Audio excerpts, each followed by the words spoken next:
Hello and welcome to Sam Not So Wise. My name is Sam and I'm just a regular guy talking about books. So this is my first ever video.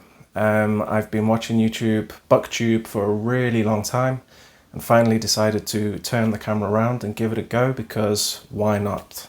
I want to be part of this community as well. I love the community. So I'm just giving it a go. If I fail, at least I tried. Just a quick outline of this first video. Basically, I'm going to tell you my top 10 fantasy and sci-fi book series, not individual books, but the series.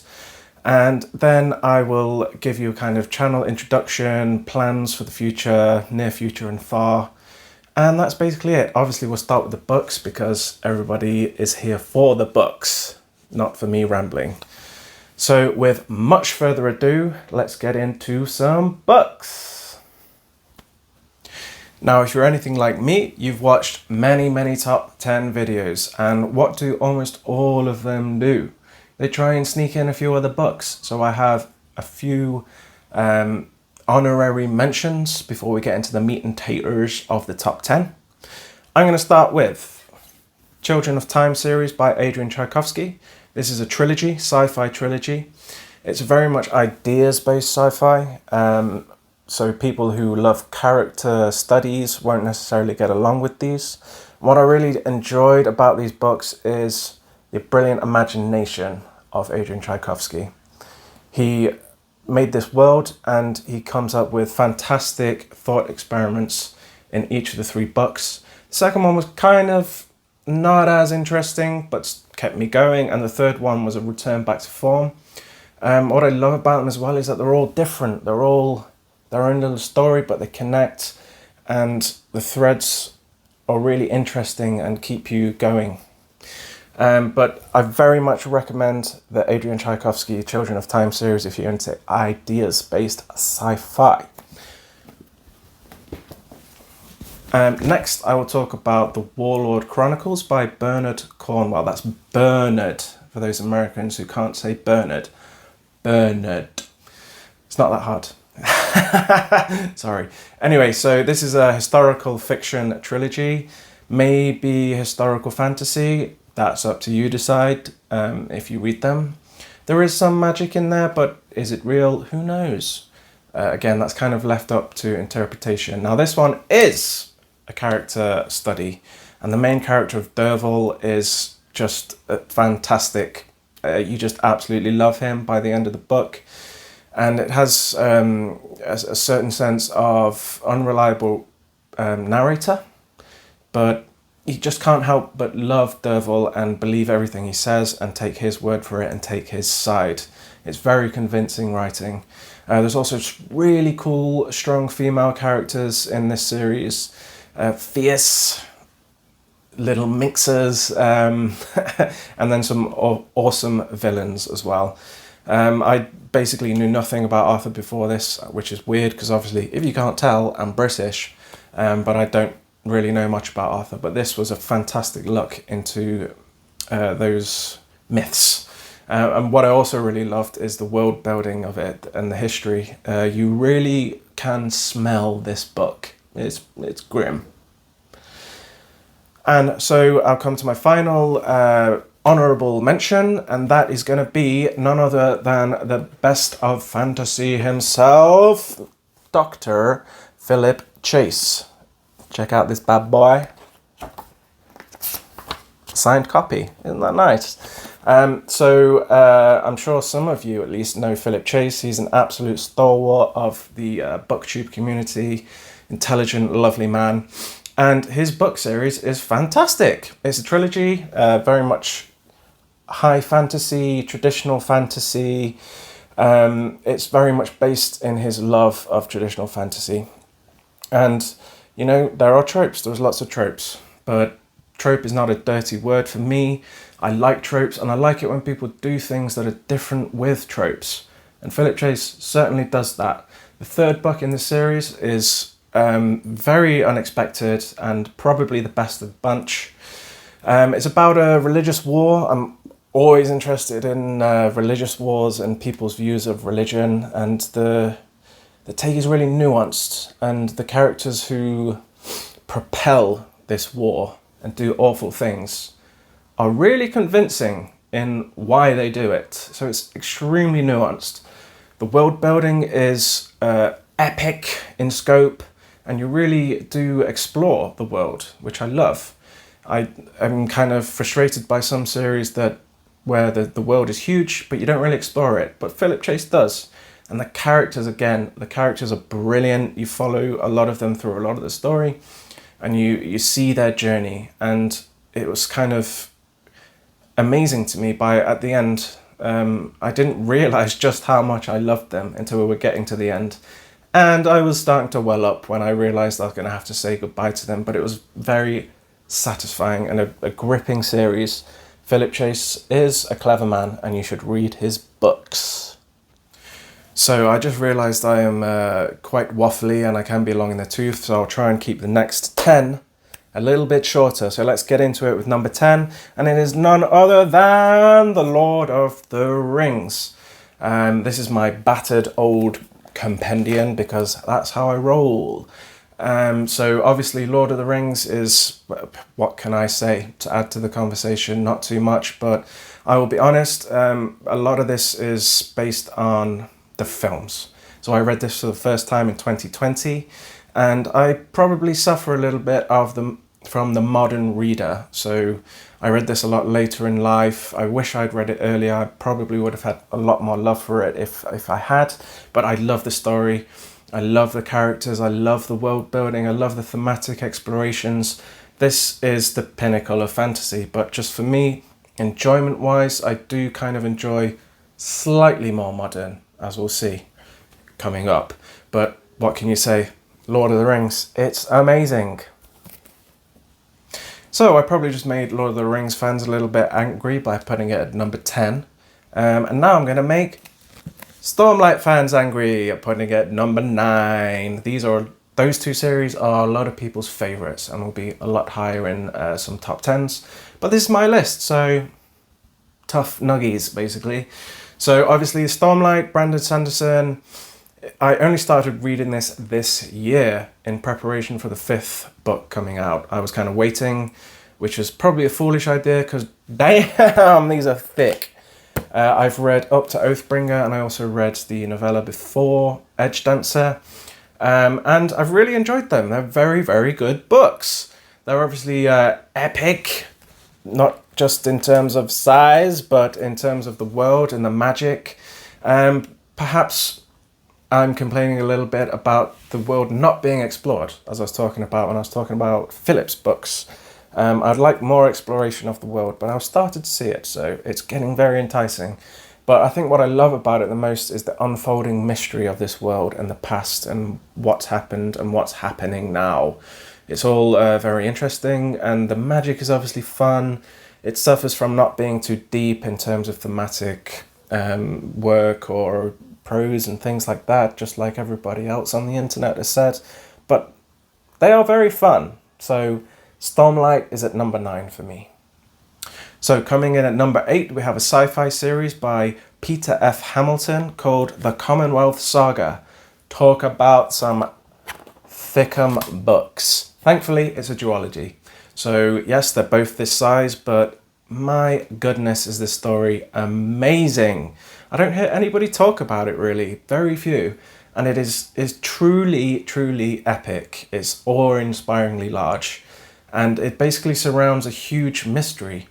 And this unfolds over the 2,500 pages. So it's really gripping the whole way through. The world building is just, like I said earlier, it's just epic scale. And like a lot of British writers, there's a really good humour in this book. It's not a humour book, but there's just the dry British humour, which, you know, Brits love, and I'm a Brit, so I love it. But the best thing in this book are the aliens. Some of these alien chapters, from their perspective, are just mind-boggling. And if you know one of the scenes, you know that when the humans first meet the aliens, woo! Give it a try. It's amazing. At number 7, we have The Faithful and the Fallen by John Gwynne, another Brit. So, this series, talking about classic fantasy and tropes, this is full of tropes, and it's based on his love for classic fantasy. That is my favourite thing in art, music and books, basically, where people use things that are known, but then tweak them to their style. And John Gwynne does this perfectly. The tropes don't always end up as you expect. People who love character building will love these stories because the characters are fantastic, both the good, the bad, and those in the middle. The world building again is huge, and you really do travel around this world. I love seeing all of the different cultures and aspects of his brilliant world building. But the themes of this story, the found family and the relationships are really what set this aside. As many people have said, this is a book about heart and relationships and family and friends. And you really just want to be friends with these characters, the good ones. So yeah, John Gwynne, he stole my heart with these books. I absolutely love them, and I am super excited to be reading his new series, The Bloodsworn Saga, starting in September, which it should be by the time this video comes out. I'm joining the Brothers Gwynne read along. You should too. I'm excited.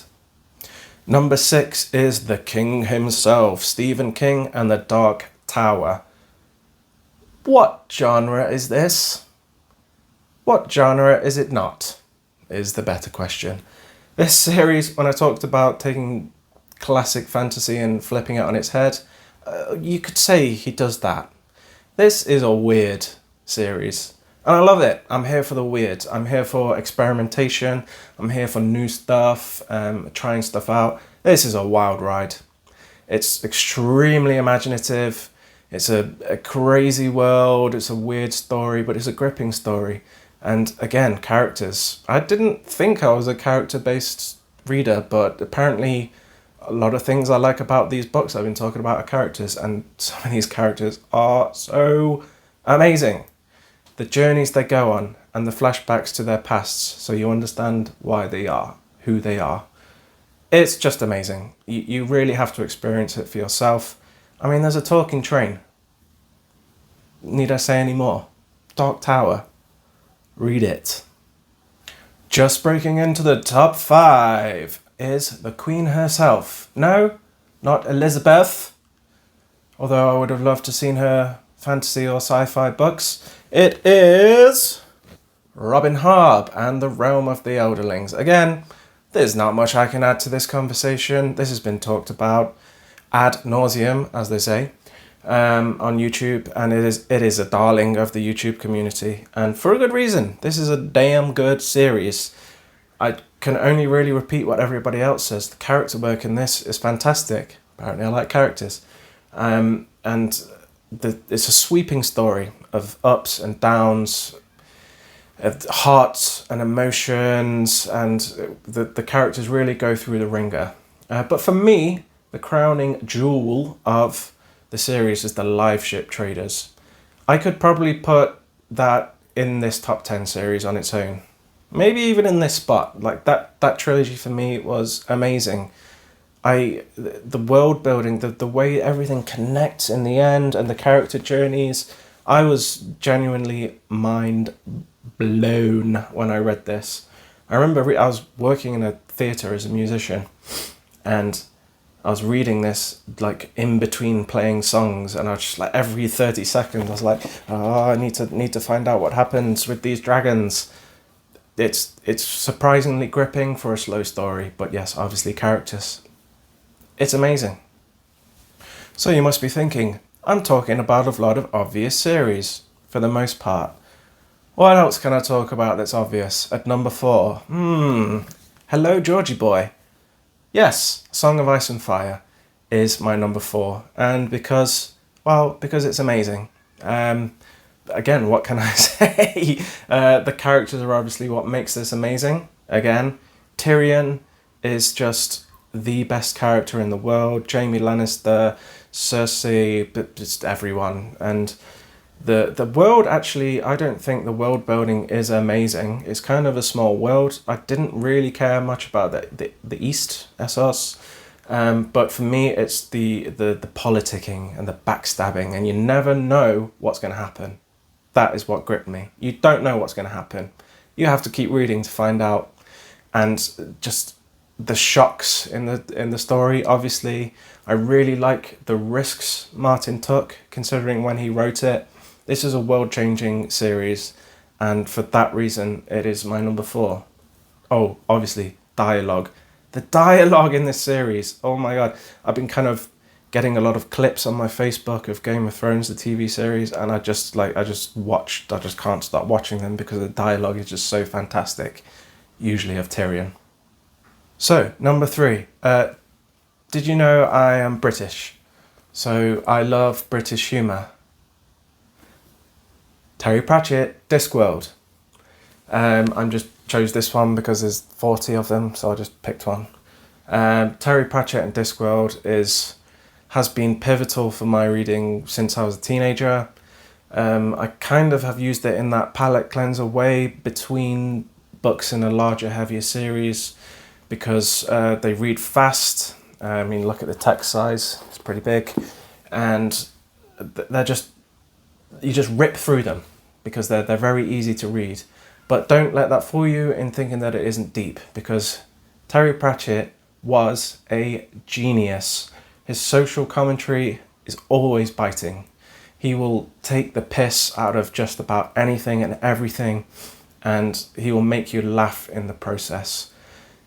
Damn, he is funny. I mean, I know it's British humour and that's not to everyone's taste, but he is very funny, and he was a very, very clever man. There's a quote about some boots. I'm not going to butcher it now, but I always quote this to people and they tell me that it's just humour and la la la. No, the man knew what he was talking about, and he knew injustices, and he told you about them, but made you laugh while doing it. And for that, Discworld is number 3. Genius. So we're on to number 2. And what huge series have I not talked about yet? Can you guess? Obviously, it's The Culture by Ian M. Banks. You knew it, didn't you? So, obviously, this is not as talked about on BookTube as the other series I've talked about, but this is my second favourite series of all time, and it is mind-blowingly clever. I think that's what it is for me. Again, if you're a character person, these probably aren't the books you're looking for unless you like AI characters, because there are a lot of those. There are 10 books in this series. They're all standalones, basically. It's a standalone series, very loosely connected by the culture, which is the society that these people live in. It's utopian. Again, that's quite rare in books. So I really love his exploration of theme in the terms of when you have everything, what are people's problems? And that's what he addresses. This book, Use of Weapons, if you're a structure fan and playing with structure, you have to read this book. This blew my tiny little hobbit brains out. I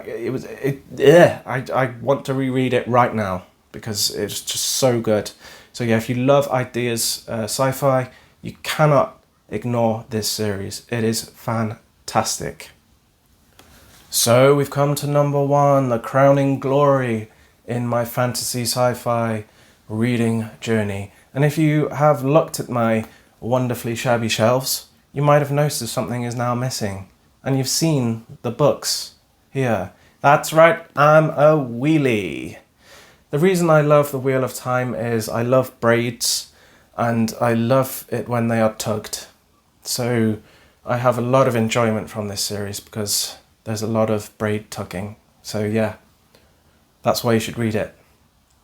But seriously, people complain so much about the braid tugging and how often it's said, but I think I've heard that said more times than braids were tugged in this series.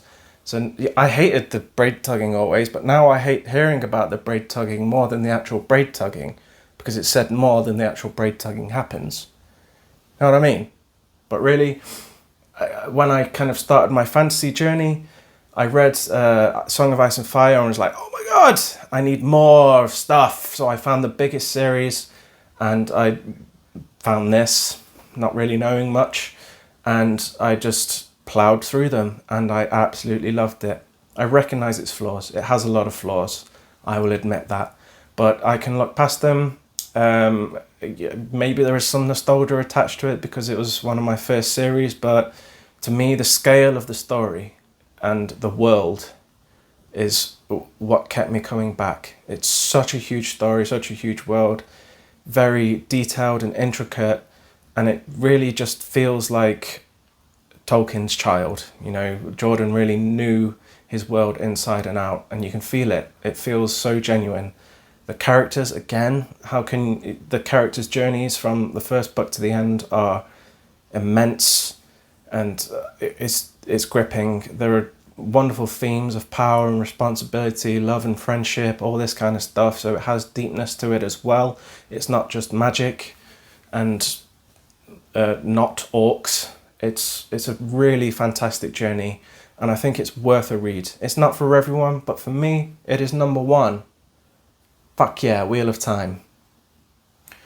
So if you've made it to this video, and this far into the video especially, thank you so much for watching. I'll be honest, I have been a little bit nervous about starting this because I'm not that good at speaking out. I'm a musician, but I basically just hide behind my bass and let the bass do the talking, or rather my fingers through the bass. But I really wanted to join this community. I've been watching for years, 5 years probably now, maybe more.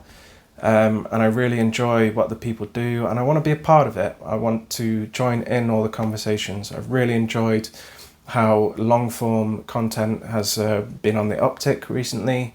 People having long conversations, whether just general or about something specific. I'd love to be involved in these kind of things. So if anyone out there wants to invite me to something, I would absolutely love it. Otherwise, I want to chat to people in the comments and stuff. Please tell me how rubbish my top 10 is. I'd love to get that kind of abuse. But my channel is going to be no bells and whistles. I'm not bothered about super high end. I mean, I'd like to have nicer quality, but I'm a poor musician.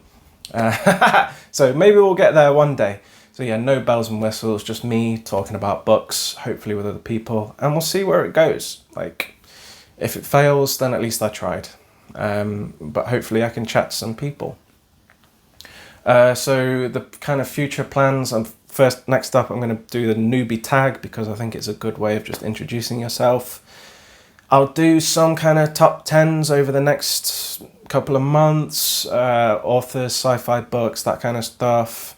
I want to kind of tell you my list of shame, like book series I haven't read that I probably should have, and like an ultimate TBR or something. I will do kind of wrap-ups like everybody else because I enjoy watching them, so I would do them as well. And I kind of have this loose idea of like my thoughts on a video series, and it could be about, I mean, it's not very inventive obviously, but just could be about anything. One idea I have in my mind is about dystopia and post-apocalyptic stuff. What's the difference? Recommendations, that kind of stuff.